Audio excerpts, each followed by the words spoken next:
I just need to give a warning from the outset and say that this video is not appropriate for children, because Islam is not appropriate for children. And in fact, Islam is not appropriate for women or men either. Proceed and watch with caution. Would you say conceptually that makes sense, that God comes, got married to his mom, and hits it every night? Can you honestly think of no other way to explain intercourse than hits it every night? Just to explain this vulgar, crude expression to viewers who aren't misogynists, who aren't thugs, and who aren't religious Muslims. When he says, quote unquote, hits it, he means having sex or intercourse. But before we get to his question, can we just focus on the fact that this guy is just such a disgusting, misogynistic pervert? To refer to female sexual anatomy as it, and to refer to the act of sexual intercourse as hitting it, goes without saying how this guy has zero respect for a woman. He has no shame, doesn't respect his mother, his wife, his sisters, his daughters, or any females in his life. Is that how you talk to young Muslims in your mosque when you counsel them? Hey brother Muhammad, did you hit it last night? Shame on you. Disgusting. To give an idea as to why he thinks it's okay to refer to female anatomy in the way that he does as it and hitting it, in his Quran, it actually says that Allah blew into Maryam, the daughter of Imran, not the biblical Maryam, into her private part. And then his God goes on to refer to her private part as it, just like he does. He blew into it.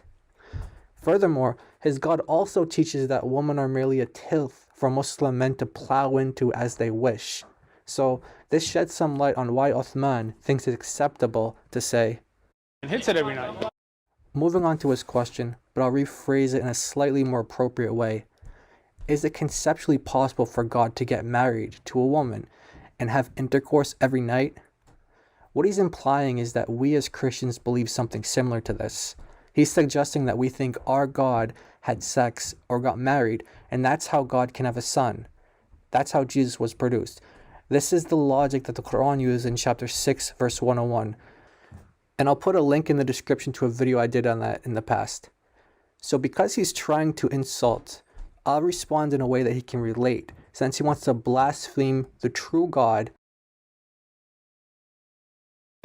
Would you say conceptually that makes sense, that God comes, got married to his mom, and hits it every night? To answer your question directly, from an Islamic perspective, the answer is an astounding 100% yes, Uthman. Your God is perfectly capable and able to get married to your mother, to your wife, to your daughter, to your sister, and have sex every single night according to your own book, according to your own religion. And here's the proof. Firstly, we know that in Islam, Allah has many body parts. Okay, okay, look. Hands. You see this? Let's just you see this? Let's just be clear with the He's question. just clarifying the question. Let's Sure. be clear what the question is, and then I'll let you talk. Face, eyes, hands, shin, foot, or feet. No. And what some of you may not know is that Allah also has a womb and he has loins. That's right. He or she or it has a womb and loins. Another attribute mentioned in several ahadith found in Sahih Bukhari, as well as other respected hadith collections, tells us that once Allah finished the creation, the rahim, the womb, identified as a feminine figure, stood up and grabbed Allah by his loins. And Allah shrieked out in response, "Stop it! What are you doing?"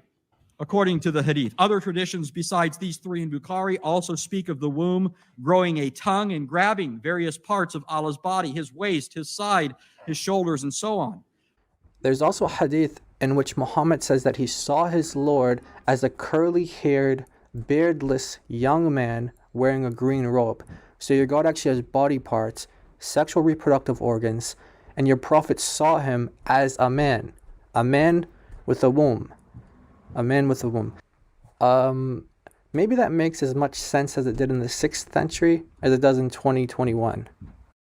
Now in chapter 21, verse 17, your false God says that if he wanted to take a woman, then he would. The commentaries define the word lahwan pretty unanimously, though some do differ. Majority say that this word means a woman. Some say that it's the woman of paradise. Would you say conceptually that makes sense, that God comes, got married to his mom, and hits it every night? So is it conceptually possible that one of these women of paradise that Allah may want to take as his wife and have sex with is your mother? Yeah, conceptually, that's possible. As you can see, your God here says that he's perfectly capable of doing that, if he wanted to. If any Muslim blasphemes God, insults Mary, or insinuates that we believe that Jesus is a product of sexual union, then you can expect videos like this in the future. Here's a warning from your own Quran, chapter 6, verse 108. Jesus is Lord, and Islam is disgusting and false.